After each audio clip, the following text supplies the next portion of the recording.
Hi, everyone. Quick note from Amanda from the Beyond. This episode is actually going to be about routines, not hobbies. Sam and I end up pivoting into talking about routines instead. We do go off on like a 40-minute rabbit hole talking about hobbies. If you'd like to hear that chaotic episode, it's on Substack. You can join us over there. But for now, just wanted to give a quick shout out and enjoy the episode.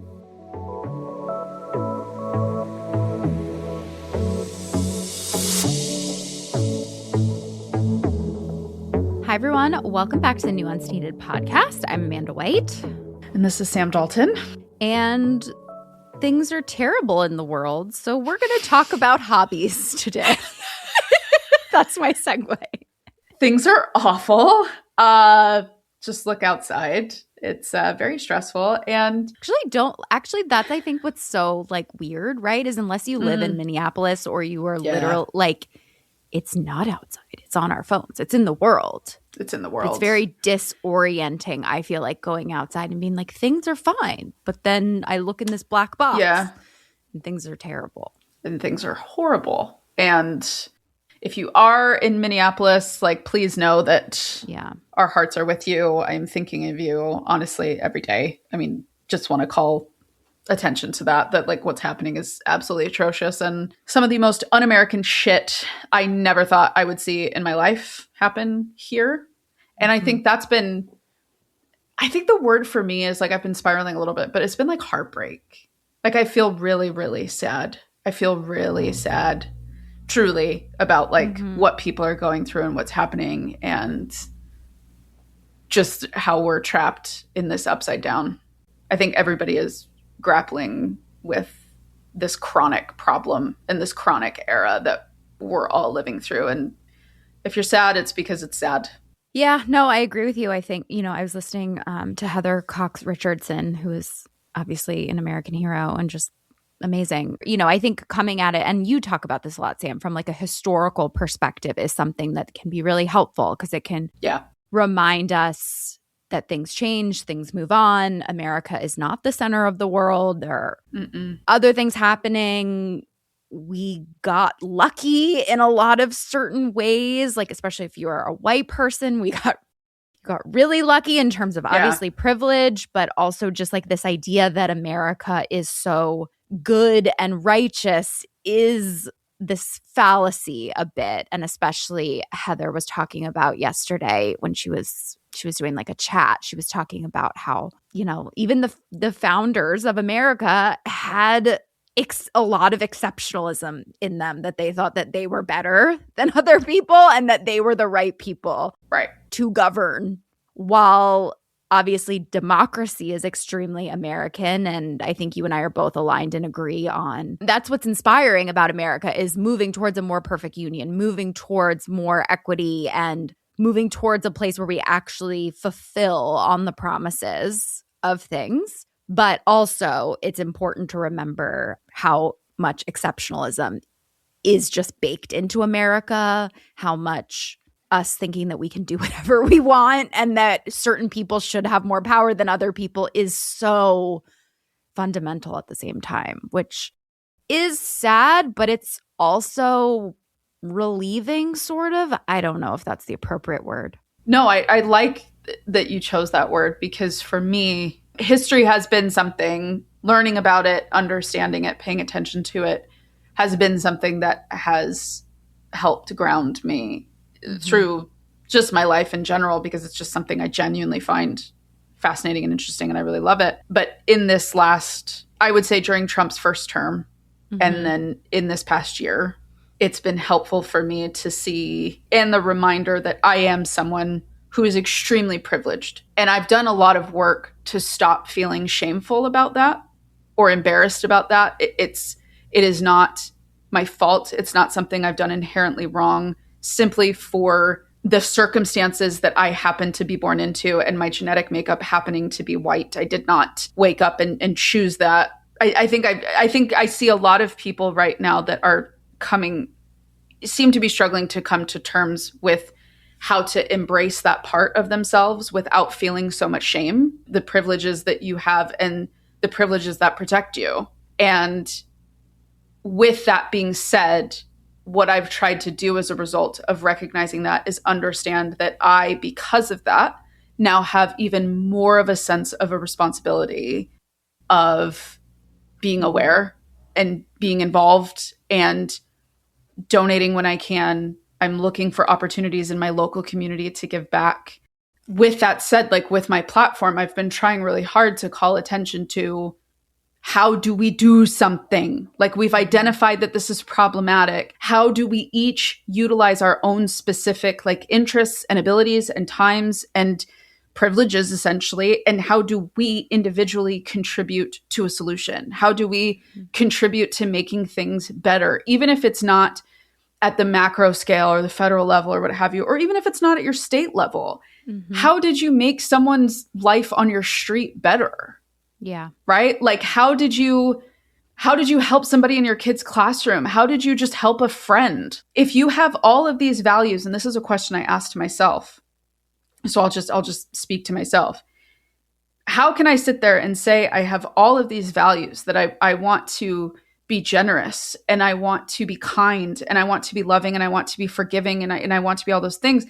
How can I espouse that and do nothing to live up to those values because I happen to be anxious or scared or overwhelmed?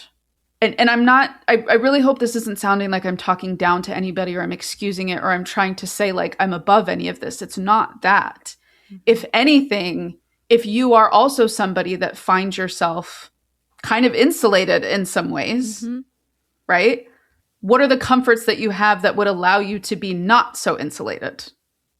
Right? And would allow you to take action and do things. And this is not everybody has to be a protester, right? Not everybody has to run for office, but, you know, could you sign up to be a poll worker? Is that something that matters to you? Do you care about that? Do you want to be in the thick of like managing an election? Is that something, well, not you managing it by yourself, but to be there at your local office and help people vote and make sure that it's respected and it's safe and it's secure. Like, there are so many other things that we could each be doing. And I think if I look back on the last 40 years, I think many of us got very, very, very complacent. Very complacent. And I think, you know, you talk about this all the time, Amanda, about how we've gotten to this place of living a frictionless life. And I think because of that, a lot of us are really shocked that we got to this place. Because I think a lot of people stop paying attention.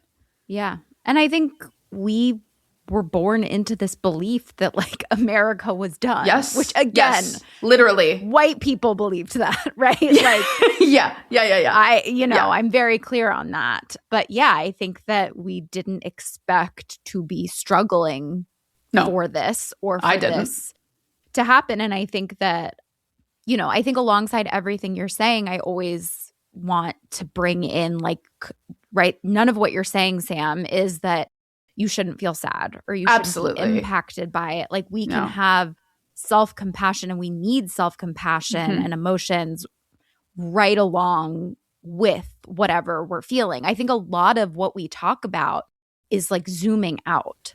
Yes. Because when you're spinning, when you're stuck, you're in a very singular experience. And I think the best thing that we can do mental health wise and otherwise is to try to pull ourselves back. You don't have to get rid of the spinning. You don't have to get rid of the anxiety. Just back up. And I always use the metaphor of like, think of it like a plate and like your anxiety can be there and your values can be there and your fear can be there.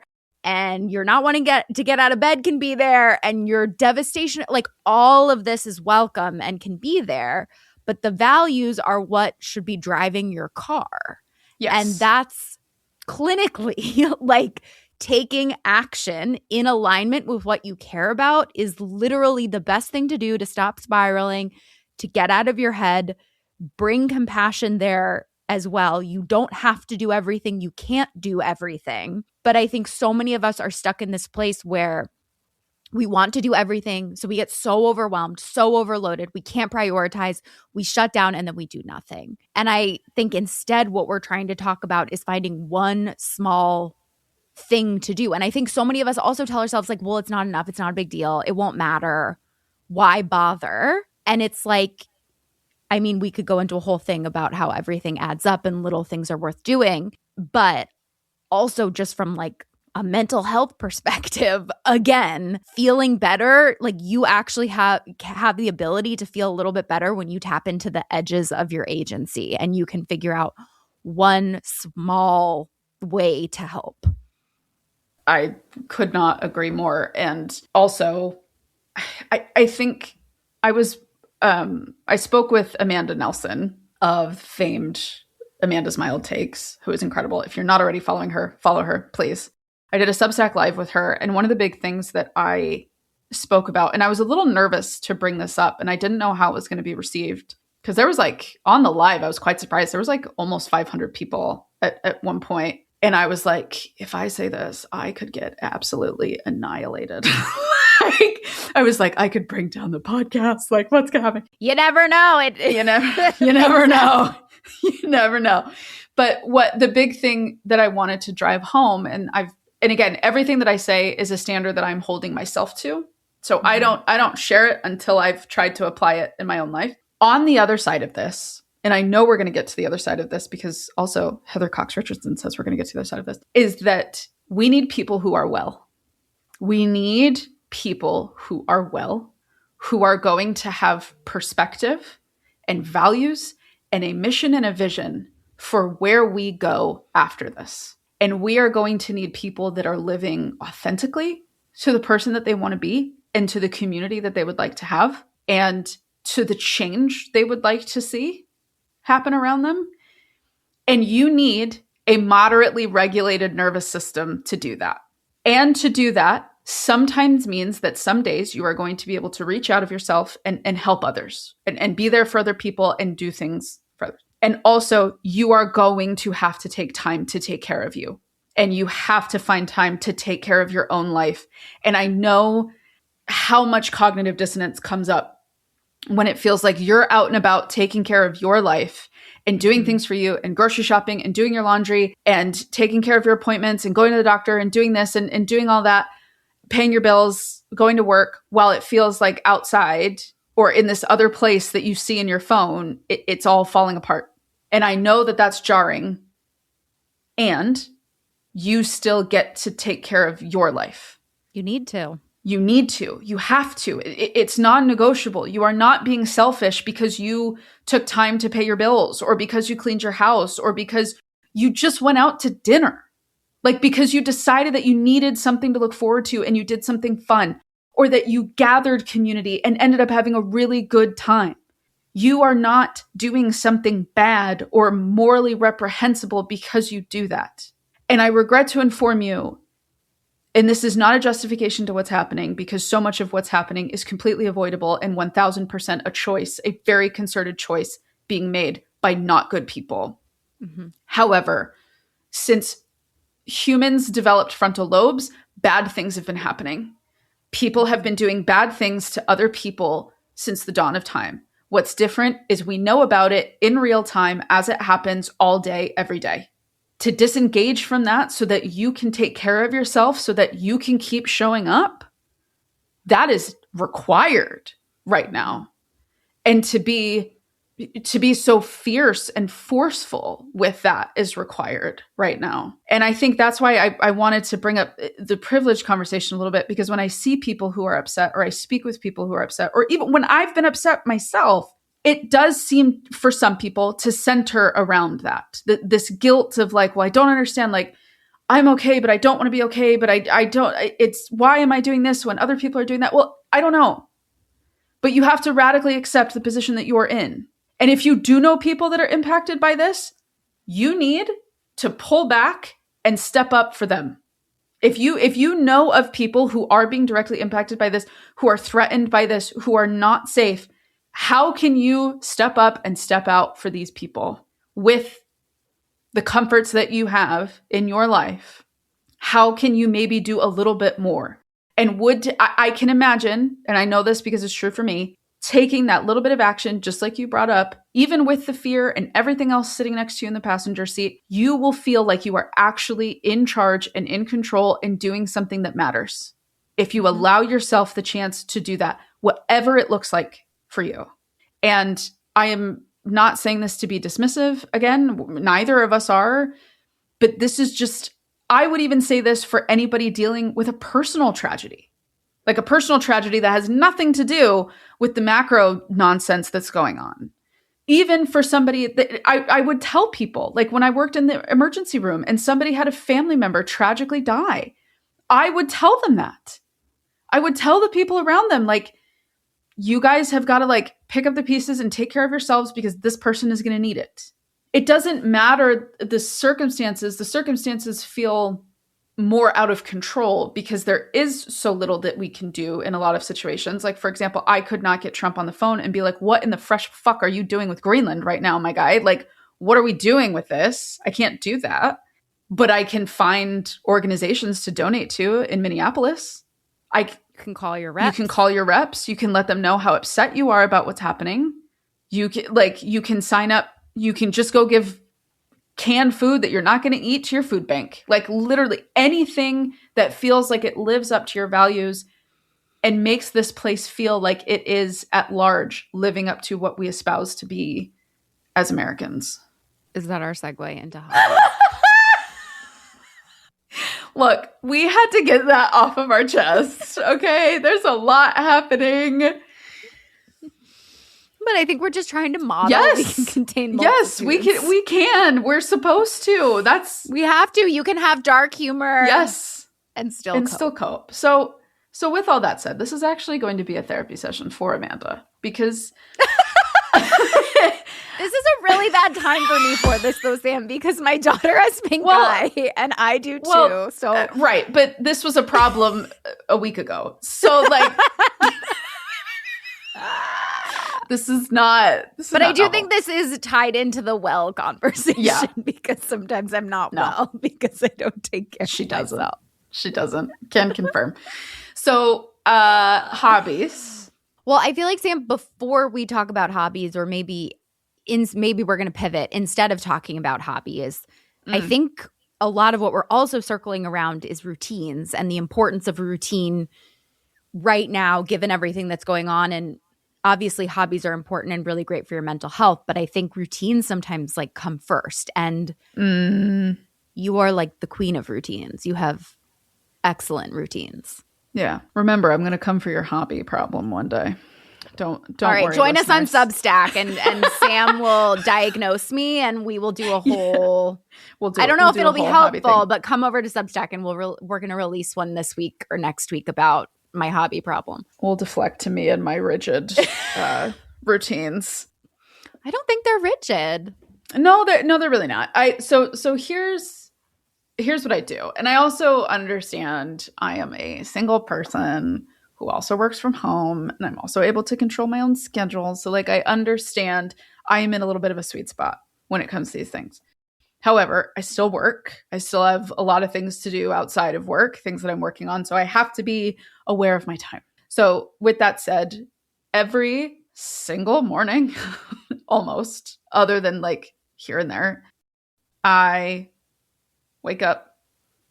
I have all of my social media on my phone is blocked overnight and into the morning. I don't look at it first thing in the morning. I do look at my phone. I'll like look through like my emails and what came through. I know sometimes I feel like it's like a cigarette. I'm like, even though my phone, I'm gonna like scroll Pinterest in the morning.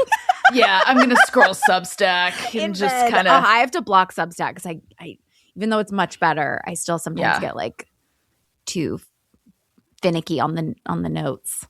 Sometimes my algorithm there is very like arts heavy. I also follow this account called The Culturist, which I'm obsessed with. And I don't know who runs the account. I really don't, but it's a massive account. Yeah. And they do a lot of like Tolkien and C.S. Lewis deep dives and all that. And I'm a huge Lord of the Rings nerd. They also had an entire series on how to survive the decline. Oh. Because that's what Lord of the Rings is. Lord of the Rings is about a civilization that is well into decline. And throughout the 3 films you see like signs of what it used to be. A lot of it is like crumbled and decrepit and all of that, but you can see that it was like once a great place. But anyway, that's fine. Very apt for what it feels like. I mean, I wish I liked Lord of the Rings. I just really struggle with fantasy. Yeah. Harry Potter is about all I can handle, which is I was born into pretty much. You're a millennial, you had to. Yeah. But anyway, regardless. So after I have my morning phone cigarette, I get up and make my bed every morning without fail. Unless I'm going to wash it that day, then I'll just leave it until I feel mentally prepared to strip it and put it in the washer. I put on my workout clothes and I go out and I open up the house.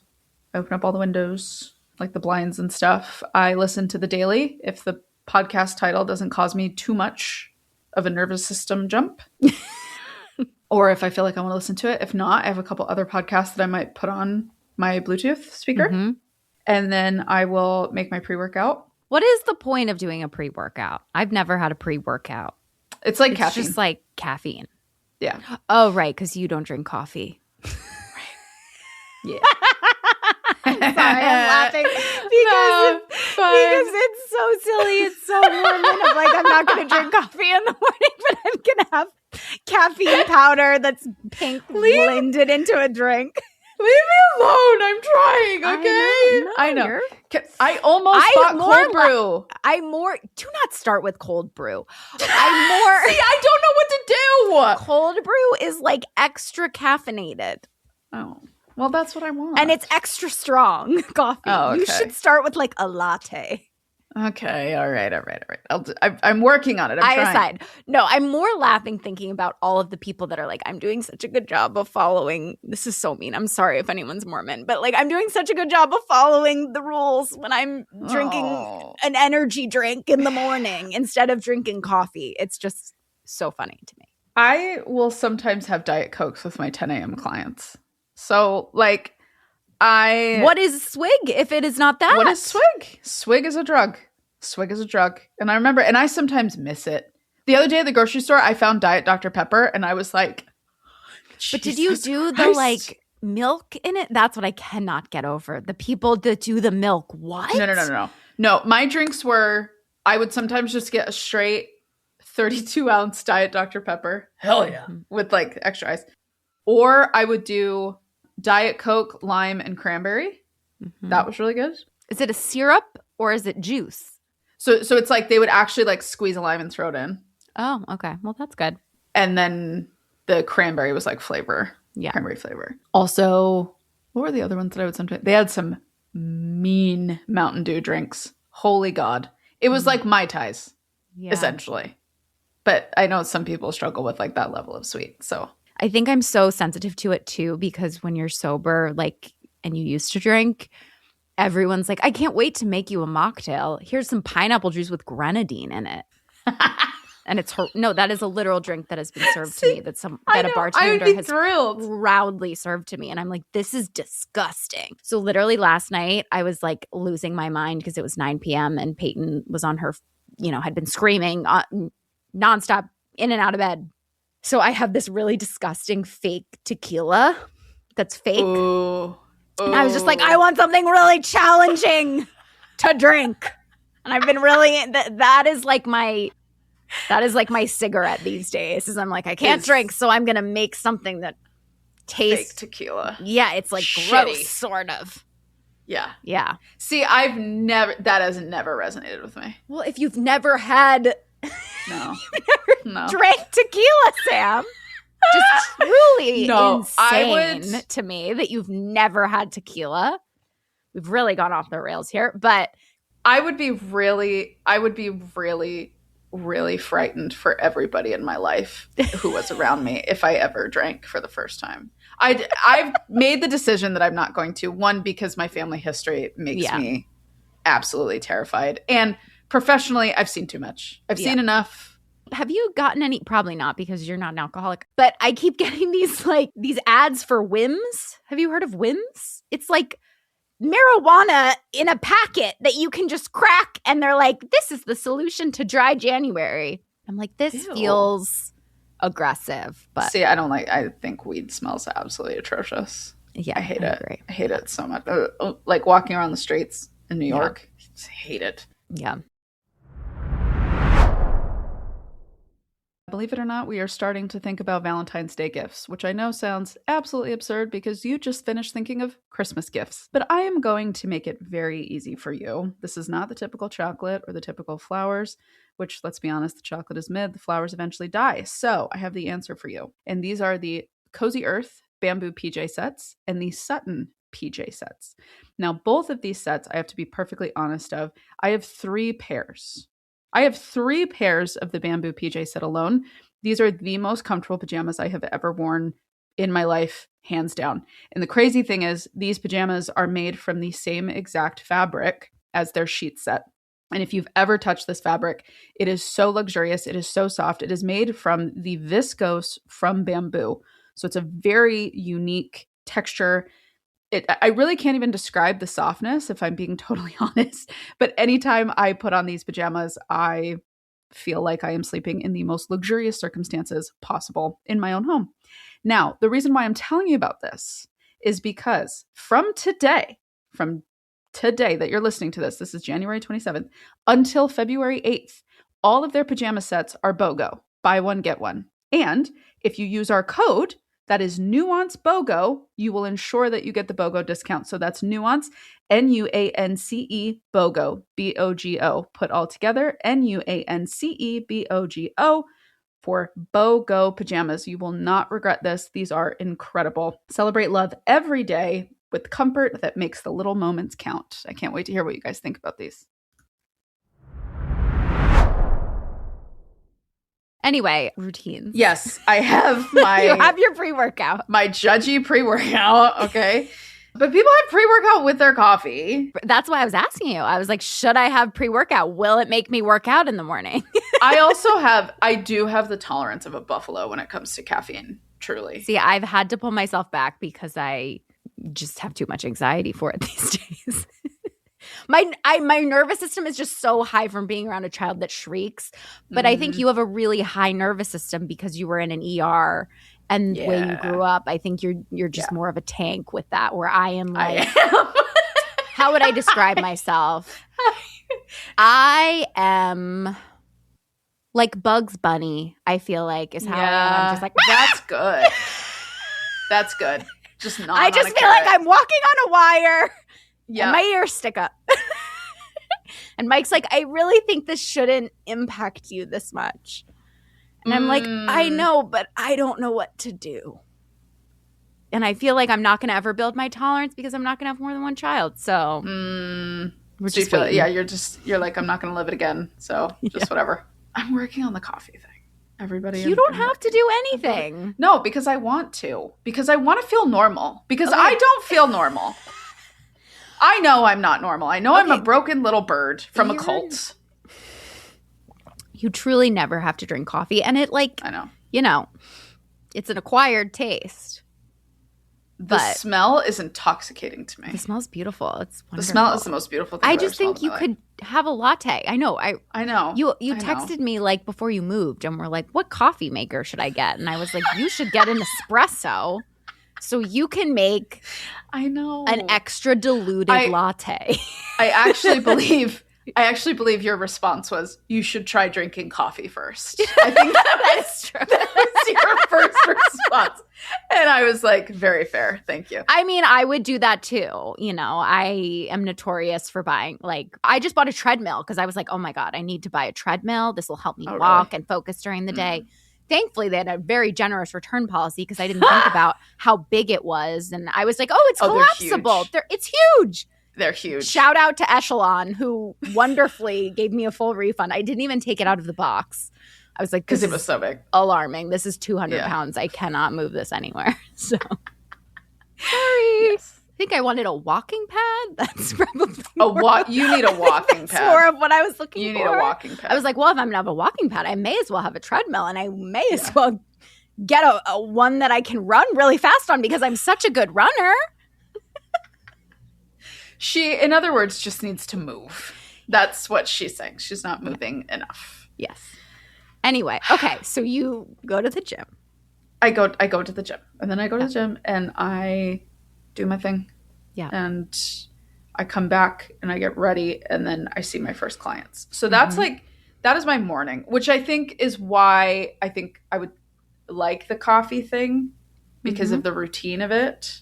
So that's kind of like why it's weighing on my mind. But what I have found with this routine that I have is, even if I'm stressed about the day, even if I know the clients that I have that day are going through some heavier seasons or dealing with some heavier things, and I'm going to have to be really on and available for them. Not that I'm not normally, but it's just therapist to therapist, you know, it's different sometimes depending on what we're talking about, what's going on. If I know that we're recording that day, or if I have other stuff other projects that I'm working on, whatever, like, and just the world, as we just spent 30 minutes talking about at the start of this, to know that I have that reliable routine, that reliable set of behaviors that I control and I decide, it keeps me so grounded. And it is so helpful for me personally to know that I have this thing that is totally up to me,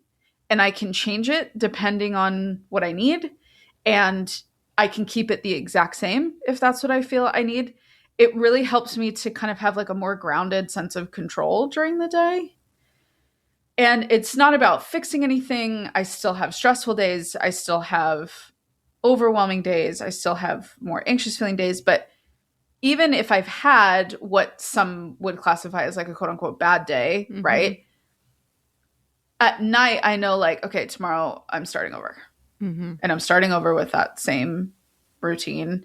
And I also just, for me, like, I take a lot of pride in my home. That's something that's like really important to me.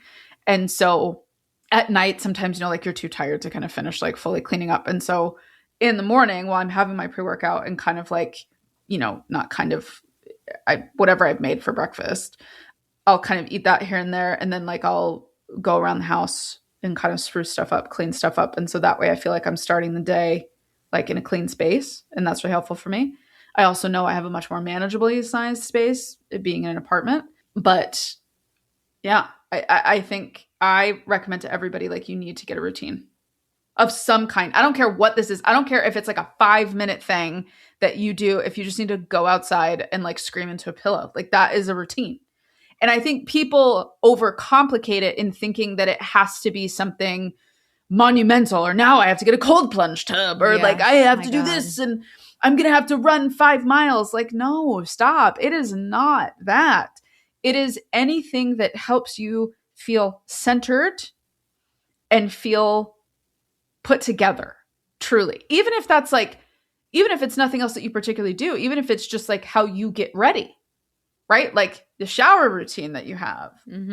Or, you know, if it's, I always do like skincare, makeup, hair, or I do hair, skincare, makeup, right? Like whatever you decide you want to do, is there something that you could have that would give you like a predictable touch point every day that you know you can rely on? And I do kind of the same thing at night. It's not as intense at night, but I shut off my apps at about 9:30 if I'm feeling responsible. Maybe before. I will sometimes have a shower. I'm actually a big bath fan. I know that's a controversial take. I don't know why it is. Baths are great. No, Kendra hates baths. I know a lot of people who have okay, this is a controversial take.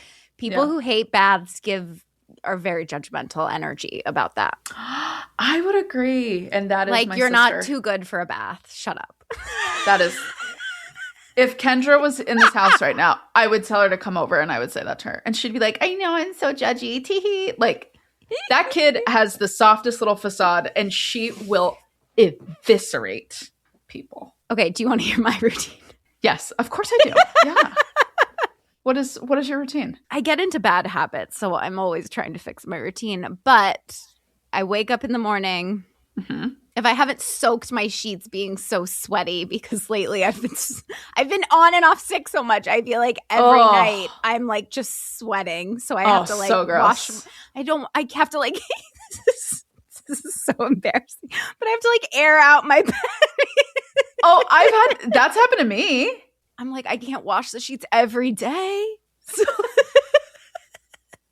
So I have gotten much better at making my bed, and it is really nice. And the importance of making my bed is that then I want to go to sleep at night. If I don't make my bed, I'm not interested in going to sleep. I don't know why. It's just like not interesting to me. And I really want to be with my child from like 5 to 7 or 5 to 8 until she goes to bed. Normally I'll hang out with Mike for an hour and then I like go work. And then that's where things can get bad for me, where I fall into this cycle and then I push my bedtime like later and later, and then it's not good. But when I'm in a good routine and I don't work more than like an hour, then I like want to go to bed. And if my bed's been made, it's like nice to unmake it and get into it, and it feels great. I try to brick my phone every night. I feel like I can't fall asleep now if I don't brick it. It feels like frenetic. It's anxiety. Yeah, without it. So that's important to me. But I'm here to just, spread the wisdom of making your bed makes it easier to go to sleep at night. I'm also trying to not take compulsive showers as much because I know it's really bad for my hair. And if anyone was following along, I did go back to my hairdresser. But now it's too late. And it's not her fault. It's because like I overcorrected. But now I've gotten my hair highlighted like twice or balayaged like twice in a short period of time. So I really have to like be patient and wait. Yeah. So I'm trying, the internet is really against sleeping with your hair in a bun when it's wet. So I'm trying to not do that. But I used to love taking a shower every night before I go to bed. Now I'm trying to like get to bed. If I can go up a little earlier for my hair to dry a little bit, that's been better. And then my most important part of my evening routine is I have a Kindle stand. I need to get one. That goes right above me while I'm laying in bed. I need to get one. And I have a clicker. And it's wonderful. Yep. It's wonderful.